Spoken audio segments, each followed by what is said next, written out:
Allah subhanahu wa ta'ala says in the Quran, in the name of Allah, the gracious, the merciful, say He is Allah only one. Allah the eternal, absolute, who is needless.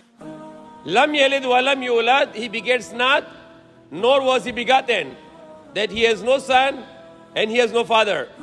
He has no end, no beginning. Wa lam yakul lahu kufuwan ahad. And there is no one is co-equal, comparable unto Him. The Quran contains 114 surah, the chapters. And one of the great surah of the Quran is this Surah Ikhlas.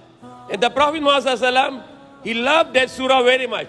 There was a time when a companion came to Prophet Muhammad sallallahu alaihi wasallam, and he complained about an imam, that he performed his salah in a certain masjid, and the imam is reciting Surah Ikhlas in every salah.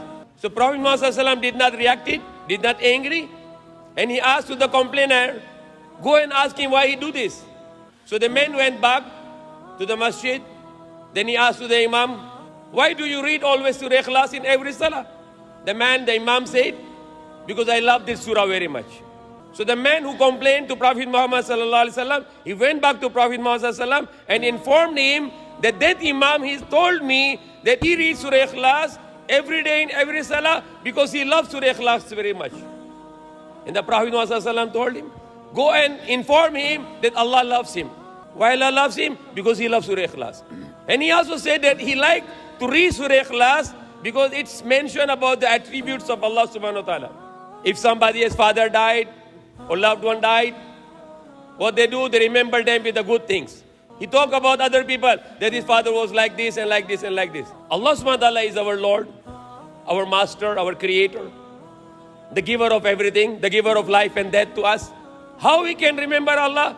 We remember Allah by praising Him, by glorifying Him, by magnifying Him, and to remembering is about His favors and about His attributes.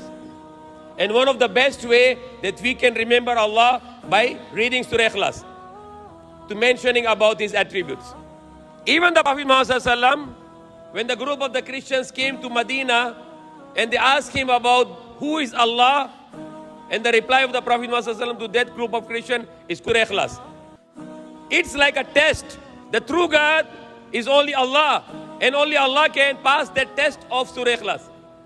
The people can say Jesus is God, Buddha is God, or the Ram is God, or the monkey and cow is God. Subhanallah. People have so many gods, but the true God is Allah subhanahu wa ta'ala. And only Allah can fulfill the 4 conditions in Surah Ikhlas. No one can say that he can be like this. It's like a litmus test between the false gods and the true God, Allah subhanahu wa ta'ala.